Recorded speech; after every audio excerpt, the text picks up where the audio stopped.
Dans la paracha cette semaine, parachat Mishpatim, il y a une autre loi qui est un peu bizarre.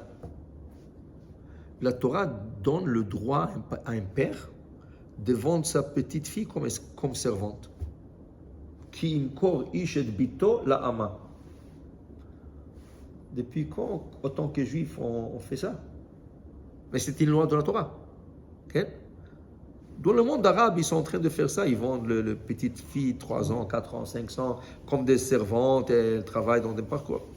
Mais dans la Torah ne croit pas des choses comme ça. Mais si la Torah l'écrit, si la Torah le recommande, il doit avoir quelque chose caché.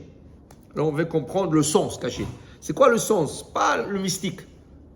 Higayon, ça veut dire rien que la logique. Donc, regardez. Pourquoi un papa sera intéressé de vendre sa fille? L'argent. Il n'a pas d'argent. Alors le pauvre, il ne sait pas quoi faire. Son dernier recours, c'est de vendre sa fille et recevoir une petite bourse d'argent pour elle. Elle travaillera que 6 ans. Ou même pas.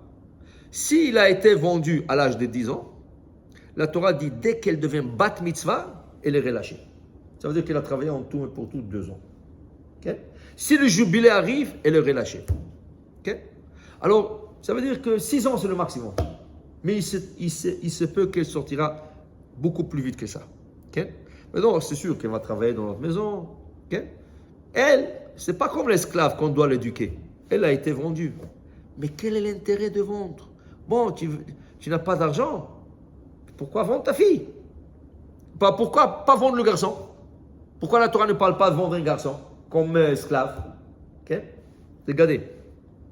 Tout de suite, la Torah te dit, monsieur, vous avez acheté une petite fille là, de 10 ans comme servante, oui? Est-ce que vous avez un fils? Est-ce que vous avez un fils? Alors, peut-être, ça serait bien de marier les deux. La Torah te propose. Regarde, son papa, il n'a pas d'argent. Regarde, elle est belle, elle est gentille, elle travaille bien. Prenez-la pour votre fils. Si le monsieur est jeune encore, il est très jeune aussi, vous ne voulez pas peut-être pour vous?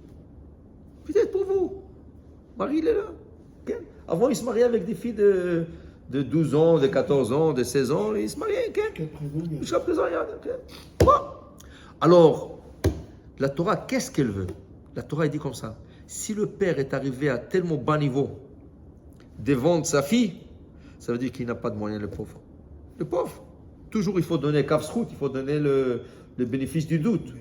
D'accord? Alors, la Torah te dit, regarde, monsieur papa, on va t'aider.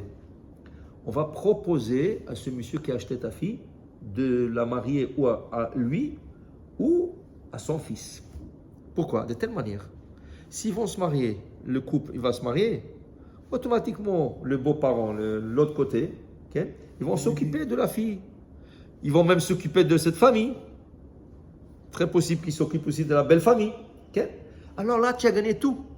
Tu as gagné le mariage de la fille, tu as gagné la belle famille. La situation.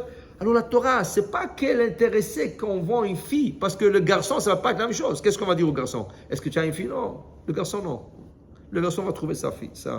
Le garçon peut aller travailler. Okay? La Gemara dit, quand il y a 2 orphelins, un garçon et une fille, et le papa, il a laissé un peu d'argent, à qui on donne tout l'argent? À la fille. Pourquoi? Parce que c'est honteux pour une fille de taper sur l'épaule et demander la tzedaka. Tandis un garçon, bon, c'est aussi honteux, mais moins honteux que la fille qui tape sur les portes. Okay?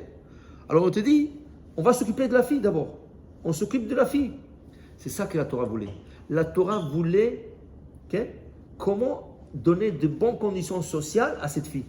Si le père est arrivé à tellement bas niveau, on va voir comment. Maintenant, si ça n'arrive pas, ça peut que ça n'arrive pas. Alors on va essayer de toute manière. Bat mitzvah, tu peux sortir. Une autre jubilé, tu peux sortir. Okay? Alors on va trouver des moyens pour sortir la fille avant son temps. Alors pour vous dire, l'histoire de l'esclave et l'histoire de la servante juive, c'est pas des choses archaïques ou des choses de... C'est des choses qui nous enseignent même pour aujourd'hui. Si tu peux aider quelqu'un, aide-le. Si tu peux aider quelqu'un, aide-le. Okay? Alors pour vous dire, voilà, ça c'est les lois que la parashat Mishpatim commence avec.